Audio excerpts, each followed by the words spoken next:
Welcome to Front Office Pros. Today we're going to be talking about our IDP Week 7 recap and our Week 8 IDP Pro tips of the week. Here with us today is a first-time guest, which is Matt Record. He is a writer and ranker for IDP Guys and a content creator for the Club Fantasy FFL. Matt, thank you so much for joining the show today. Oh, thanks so much for having me. Any opportunity to talk about IDP is a great opportunity. So super excited to be here. Can't wait to start talking about what happened in this really fun wild week. Hike. That is true, Matt, and it was quite the bye week bonanza. So we did not have as many players to review. So who was your stud from week 7? So a bit of a low-hanging fruit, but you sometimes in the IDP space, there's a lot of variance, right? Like players that do really well some weeks, really bad other weeks. So sometimes it's just nice to have consistent elite production. And my stud's Myles Garrett. What more can this man heckin' do? He played, looking up some stats here, 77% of defensive snaps, which not as much as you necessarily want from him, but what did he do with that? 9 combined tackles, 2 sacks, 2 QB hits, a tackle for a loss, 2 forced fumbles, a freaking pass defended, because why the heck not just add one of those for him? Just absolutely elite, regardless of the scoring that you're doing. He's one of those few defensive linemen, if you're playing with DL or edge defenders, that's just plug and play every week. He's a star. You just love to see it. And this week he really went off. Like, he has a really nice floor every week, right? But this week was like, holy crap, there's Myles Garrett winning you some of your leagues. Yeah, Myles Garrett is such an impact player. And we saw that on display this past week where he was just going ham. I mean, he blocked that field goal, had that forced fumble, which led to a touchdown. I'm starting to wonder, is it possible that Myles Garrett at this point could be the defensive player of the year? I mean, I guess he's competing with TJ Watt. TJ Watt, obviously, it seems like he's always in the conversation. What do you think, Joe? Do you feel like he's defensive player of the year at this point?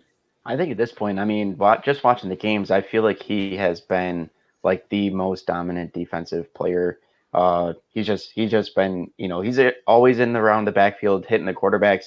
Where I feel like sometimes TJ Watt will make like that one big play and it might like win the game or whatever, but then he could have been kind of quiet earlier in the game. Where Myles Garrett, I feel like this year has just been right from the first snap on, just really dominant. We were talking about it a little bit the other day, Joe, when we were watching the game. Jadeveon Clowney got all that buzz, and then Myles Garrett come out of Texas A&M, like he looked like a freak. But I feel like people weren't really talking about it. I was just like, oh yeah, he should be the number 1 pick. Maybe I'm not remembering that correctly, but man, I mean, he is such a dominant player. I mean, I believe what it said on the broadcast that he is based on his age and where he's at with sack totals, like he's the fastest to get there to where he's breaking records right now. I mean, for a Browns team, it's been so bad. I mean, he's just somebody. Do you think he's at the point? I want to say, I think he's 28, maybe. I think, or I'm not sure. You might have to correct me on that. Is he the type of guy that whether you're in a rebuild or a contending team, you'd want this guy, or if you're in a rebuild mode, are you trying to sell and trying to get as much as you can for him? Yeah, I think he's a player that you target, anywhere where you have him, especially when you're starting up, right? Like my whole mentality with, rebuilds or even startup drafts, like you want to win games. Like you're not, when you're drafting a new team, like you're not trying to draft a team that's immediately in a rebuild, right? So I think he's in his prime. He's kind of proven that he's one of the most consistent players out there that you can find at a very inconsistent spot, right? So if you are in a dynasty league, it would take a lot for me to get rid of someone like him in his prime, right? Like if you maybe see the writing on the wall with your team and you can get just a bunch of assets for someone else to win now. I mean, sure, everyone has their price, right? Like you'd be foolish to say, yeah, I'll never get rid of him. But I think for me, he's definitely someone you can definitely even build a rebuild on, because I think he's going to have this elite production for the next few years. And if your rebuild is taking longer than 2 or 3 years, then you should rebuild better. Yeah, I would agree. I think regardless of what stage you're in, I mean, I think you want this guy. And if he wasn't in his prime, which he is right now, then it'd be a different story. But I still probably got another 3 to 4 years of being dominant player. So I think he's definitely worth it at whatever stage you're in. So, Joe, who was your stud of the week? Yeah, for my start of the week, I'm going to go with Foye Oluokun. He had 15 tackles. He had a deflected interception that he returned back for a touchdown with a pass breakup, and also had 4 hurries. And that's now back-to-back weeks with 15 tackles. And it's for a guy that's led the NFL in tackles each of the last 2 seasons as well. If you watch the game Thursday night against the Saints, I mean, this guy's just flying all over the field, making plays, and just always around the ball. Yeah, it's really interesting. When he was a free agent with the Falcons, I think he came. Oh man, testing my knowledge right now. I want to say he came out of like Yale or something like that. Like it was like a, was it Yale? Yeah, I think so. Something like that. I think you are correct, Steve. It's a Ivy League school. It's not Yale. It's like Princeton It's or Yale. something like that. It's Is Yale. it? Boom. That's what we're talking about. But anyways, I'm glad I got that right. Anyways, when it comes to Foye, he became a free agent with the Falcons. He was a later round pick. I want to say 3rd or 4th round, I want to say. And when he became a free agent, it was like, oh boy, here's the Jacksonville Jaguars again, paying buku bucks to go get a defender, right? We've seen him, go after like Malik Jackson, Joe, back in the day, did nothing, right? They just love to just spend a ton of money. I think Joe Schobert, I think they did it as well. So it's like, here we go again. Like this guy's like, is this guy just a product of the system?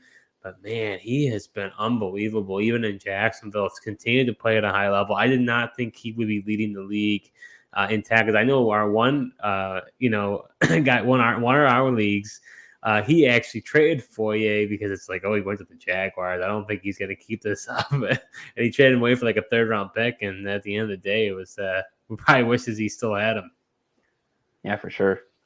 Yeah, I mean, I had the same exact thoughts, just like there's no way he's going to keep doing it, right? Because he kind of came out of nowhere that last year in Atlanta. Like he wasn't at this player, right? And then all of a sudden he was seemingly out of nowhere, got paid buco bucks.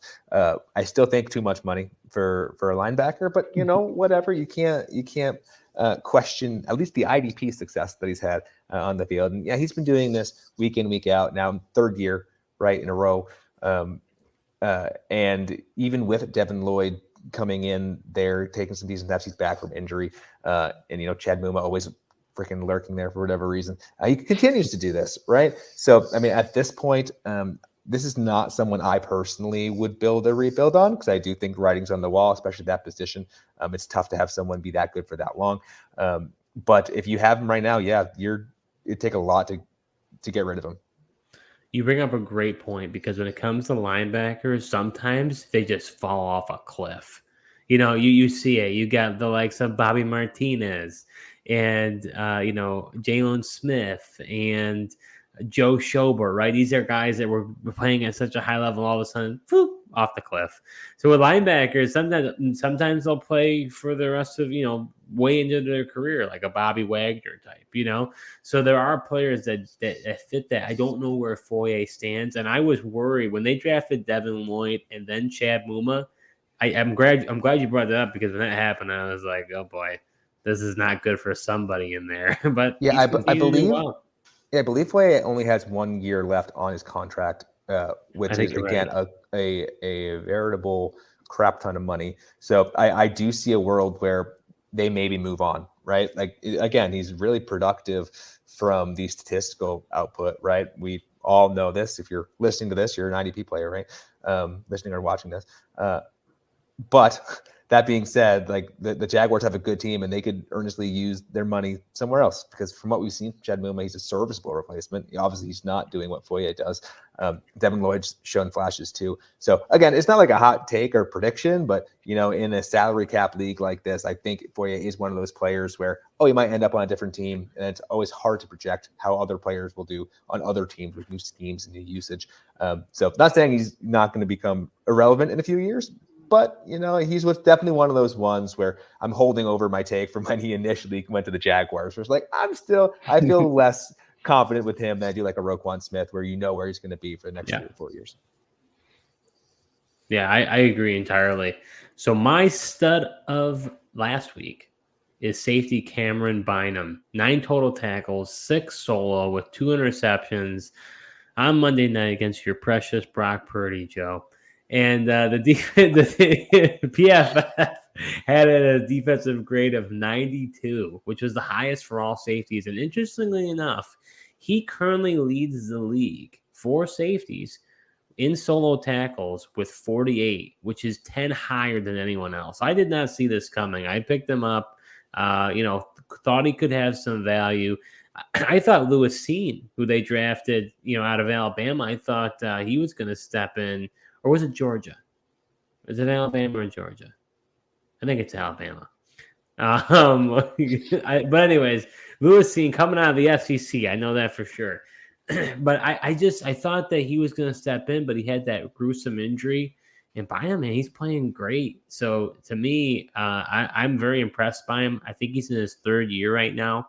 And if he continues this going, could be a good sign for me. Harrison Smith, he's not getting any younger. Lewis Seen really hasn't shown anything. We could be looking at a budding star right now. Yeah, he's out of Georgia.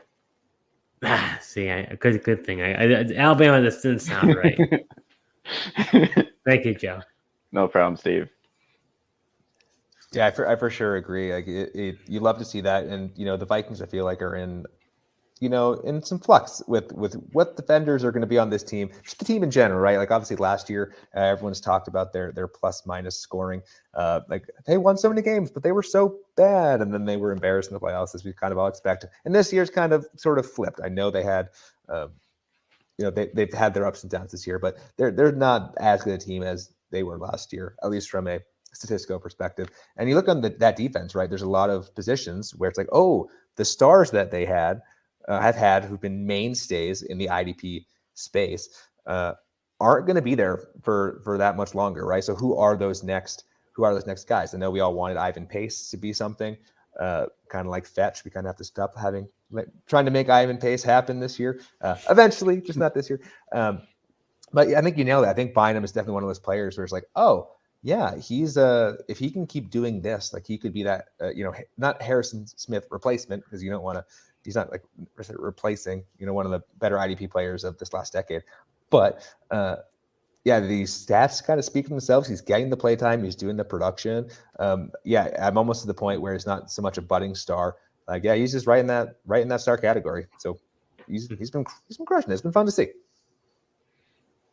Yeah, he has been crushing it. That you surprised me with that tackle number, Steve. And that stat, just because he also does have Harrison Smith on the field with him, and he's still been getting his fair share of tackles and points for IDP as well. So, yeah, what Bynum is doing has been impressive thus far. Well, the interesting thing about it, if I'm not mistaken, I want to say that coming out of the draft, he was sort of a tweener. Didn't know whether he was going to play corner or safety. Kind of now has found a home at just pure safety. But I thought he'd be more of that free safety type, where he, we worry about those guys. If they don't get tackles, then they need to be getting picks and pass deflections. But, he's doing really good. So I'm really impressed. Before I go over to the duds, I'm going to ask you guys, I have Cam Bynum. I offered him to an owner so him and a 3rd round pick, Cameron Bynum, a 3rd round pick for Kyle Hamilton. Good or bad deal? Should the deal happen? Should it not? Fair or unfair? I think that's fairly fair. Obviously, depending on league size and whatnot. Kyle Hamilton's 16-team league. Oh, okay. Because Kyle Hamilton. So the thing with safeties, right, is like they're so hard to predict, right? But if you get one of those, like Derwin Jameses, who's just elite, not so much this year though. Yeah, don't want to talk about that. But like he was really, really good for a long time. That's so valuable. It's so freaking valuable, and like that's where like the Jordan Poyers or Harrison Smith of the world, like that's a valuable piece to have, right? And Kyle Hamilton obviously had a lot of potential going into this year. Kind of redshirted last year, right? But then started grading pretty well. And this year he's finally getting those stats that sort of warrant sort of the buzz that he had. I kind of think of him as like a a higher upside Richie Grant. Richie Grant was bad. Like, he was bad. It's like, oh, he's trash. Get him out of here. And then all of a sudden, you've seen a sort of resurgence. Like, definitely last year. This year, Jesse Bates obviously is limiting the upside of him, but they're both doing well. Besides the point. So I think about that trade, and it's like, oh, I think Kyle Hamilton has that Derwin James type usage and upside, right? Versus Bynum is definitely a hot name right now, right? Like, he's obviously crushing it right now, but we haven't seen it over a whole long period of time. So I think it's actually fair, like, giving up Bynum and that third. Like, if I were the one with Kyle Hamilton, I would definitely consider it. I don't think anyone's fleecing anyone, if that makes sense. I like it, Matt. Thank you. I don't think it was a terrible offer, Steve. I just think that the people that the guy, if you drafted Kyle Hamilton, you had such high hopes for this guy. He's supposed to be the next generational talent at the safety position, and I feel like it would just be so hard to get rid of that for this guy that is so unproven and just kind of blasted onto the scene here. And it's been hot safety this year, but yeah, I don't know. I think it would be really tough just because of where people had to get Kyle Hamilton if you drafted him, and then just the expectation that you had for him.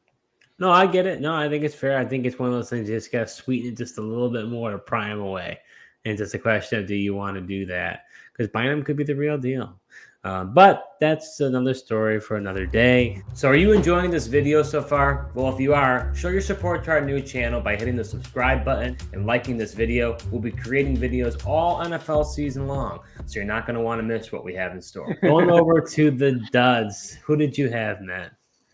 Yeah, talking about safeties, right? Like, people have really good games. People have some duds, and it's not due to playtime. It's just, it happens. These are people too, So my dud, Cameron Curl, played 100% of the defensive snaps in this one. Only had 3 combined tackles, which is just a real disappointment.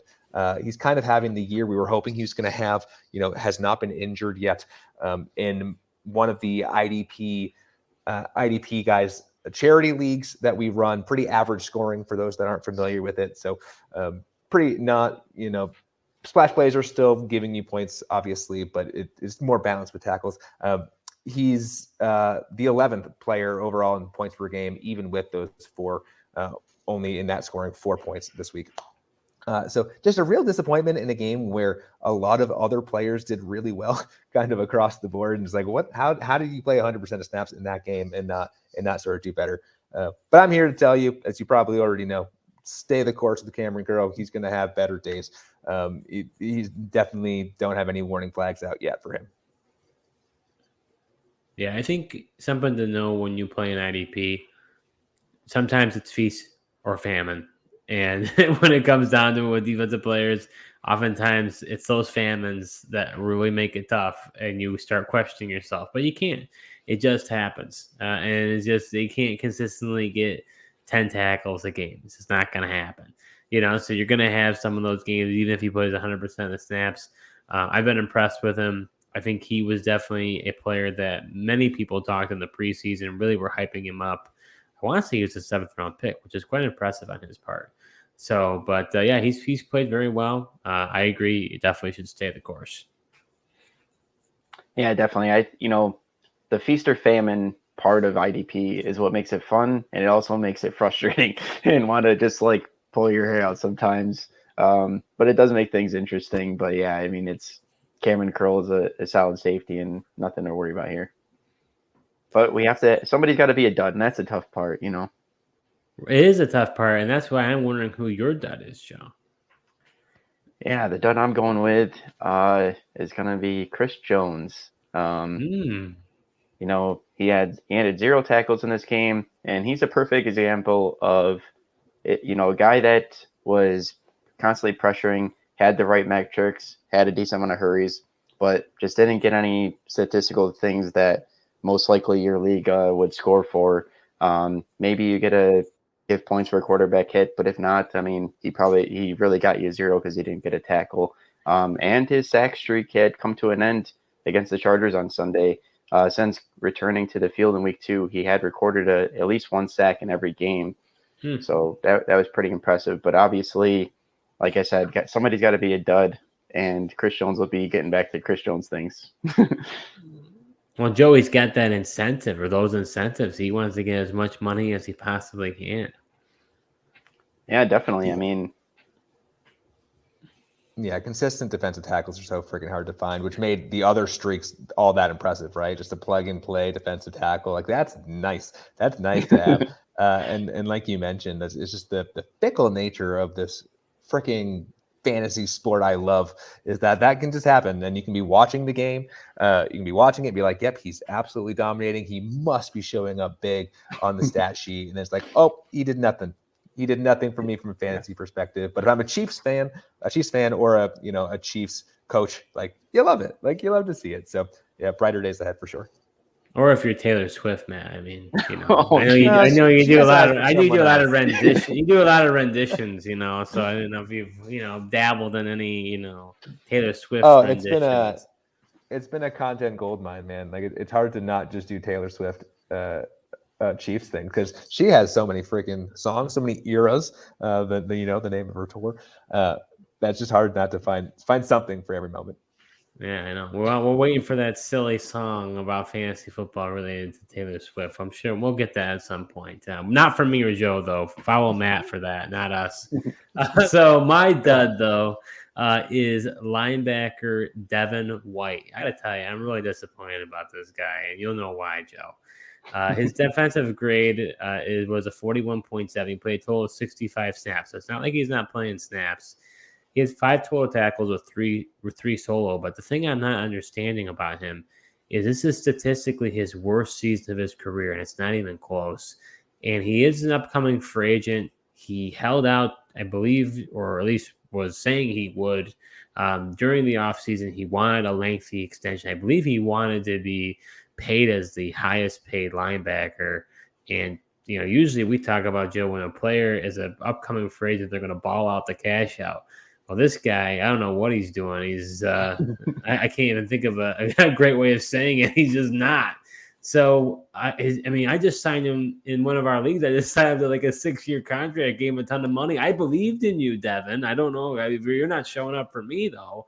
So I'll try to talk to as many GMs as I can to change this. But is this like a panic button situation? Like, what's wrong with Devin White?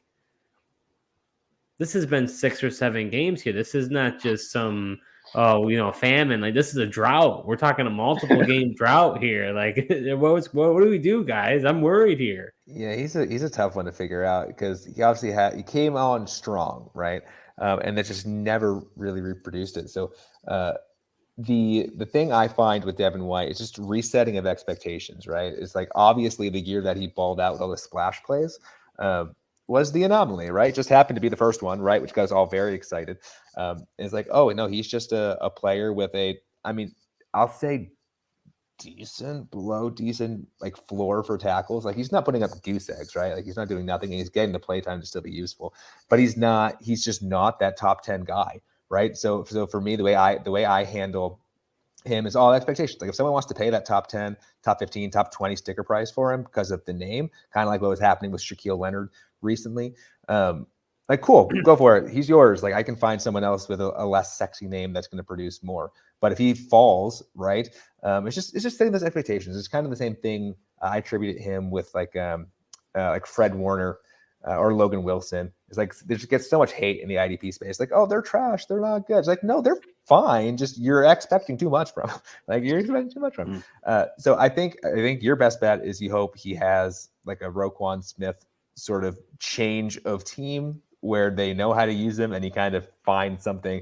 sort of out of nowhere. Because I think this year it's hard to trust him as anything more than like an LB4 with some upside. So that's where I'm at with him. I still have a lot of him and I'm still hoping for the best. I've now been hurt so much. I've been hurt so much by him where it's like, yeah, of course he's going to do this to me. And Levante David, of all people who's still in the league, is going to ball out.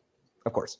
That's what I was going to say. I mean, Levante David just stealing all your thunder, Steve. Just flying around getting to tackles and pass deflections and whatever else there is. All right, this is not encouraging, guys. I was hoping some level of silver lining here. He's been great. He was, I believe, he was a first-round pick. I believe he was top 5, definitely top 10. I thought this guy was in the category of like the elite linebackers. And we're talking the guys like Roquan Smith, Bobby Wagner. I thought he was one of those guys. I mean, he did it for 4 seasons straight, and now that he's on his 5th year. I was just thinking the Bills just restructured some money. Maybe the Bills are going to trade for Devin White. That could be an interesting one. After Thursday night, maybe they move. Anytime, newsflash or anyone who from fantasy, in my view, when you see a team, there's a post that goes out that says that they restructured a player's contract and they saved X amount of money. That should be like screaming, like blaring lights at you, saying that they're going to make some sort of trade. In my view, now that I've been following it more closely and I know contracts, or like at least I understand them. I don't say like I know them, but. That seems very presumptuous of me, but I feel like it's one of those things that are like a huge indicator that something's up. Well, everyone thinks it's Derrick Henry, Steve. Or Jerry Jeudy. Oh, that's right. I forgot about that one. That one might even be more so the case. But we're talking IDP. We're not. Yeah, what are we doing? See, I don't even know. I'm so disheveled with this whole thing with Devin White. So let's just go to the IDP Pro tip of the week. I mean, Devin White to the Bills, though, that would certainly be interesting. That would be spicy. Yeah. All right, now you're getting my hopes up. All right, Matt, what is your IDP Pro tip of the week? Yeah, if you follow anyone in the IDP space, they'll be the first one to tell you this. But if you don't, and you just listen to these lovely fellows, I'll be the first to tell you. Jack Campbell finally got the playtime that we wanted him to get there on the Lions. So rookie linebacker, we know rookie defenders other than rookie cornerbacks, which I am the biggest fan of rookie cornerbacks ever. Devin Witherspoon, Christian Gonzalez. I know he's hurt, but love them. They're immediately fantasy relevant. Other positions, it takes some time to be consistent and actually get that play time. They got to get their bodies. They got to up to NFL speed, and they just got to be bigger, right? So, Jack Campbell getting drafted to the Lions, obviously people freaked out. They really need a linebacker. So we thought, it's like, oh, of course he's going to start playing right off the bat and be super productive for us. It's like, no. It's going to take some time. Like he will eventually, they don't put that kind of draft capital in a player. Like they wouldn't put a lot of draft capital in Jahmyr Gibbs and just not use him, right? But in this case, Jack Campbell, it's like he finally got the 90% play time that we expected or that we want to get at this point. So he's always been one of like kind of a stash. I wouldn't necessarily jump to playing him this upcoming week necessarily. He has a decent matchup against the Raiders, but it's just one of those ones where come fantasy playoffs and there's no bye weeks this week for some reason. So there's literally no bye week fill-ins. So if you've been kind of stashing him, keep him stashed there. You want to see it more than once. He wasn't just out there too. I've heard some rumors that he was just spying Lamar, which just did not work at all. But with that kind of playtime, he's fine. With that amount of playtime in the position that he plays, he's going to be fantasy relevant. He's going to be one of those players that might help you push to win your leagues, kind of like your Caden Ellis's of last year that come out of nowhere seemingly, and that's just super fantasy. Or Jack Sanborn, one of those players like who? A special agent Jack Sanborn, and then all of a sudden he's super relevant in the fantasy playoffs. So TLDR, I know that was a lot of words. Jack Campbell's finally getting that play time. Be patient. Don't just throw him in there. But I think the tip is his arrow's definitely pointed straight up, especially in Dynasty. But in redrafts, pay attention. I absolutely love Special Agent Jack Sanborn. That is phenomenal. I stole that from someone. It might be Josh Raymer. It might be whoever said it is fantastic. Yeah, it made me laugh, and I use it now because it's hilarious. That's incredible. Yeah, the only thing with Jack Campbell is like Alex Anzalone might be a Hall of Famer to them in their eyes, because I don't know why Alex Anzalone hasn't been put to the curb so that Jack Campbell could play. But it might be that Jack Campbell looked kind of lost. I gotta say, there was a few plays he looked absolutely lost out there with the Ravens. Maybe he's starting to get some playing time. I thought he has a lot of promise. I was shocked how high he was drafted, but it might be hard to acquire him. But people could be disappointed in him, and if you have him, it sounds like it could be a good week to play him. Yeah, definitely. I mean, it's a good point that rookies take a long time. I've watching the Broncos try to give Drew Sanders some time, at the linebacker position. He also looks lost out there. So these guys will take some time, and I think it's a wait and see approach, with Campbell. But the Lions really had no answer for the Ravens at all, no matter who was out there. So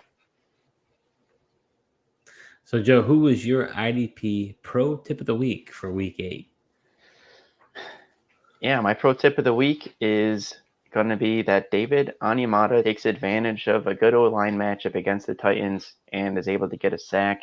Currently, he's got a career best 83.7 pass rush grade, and he has 2.5 sacks on the season thus far.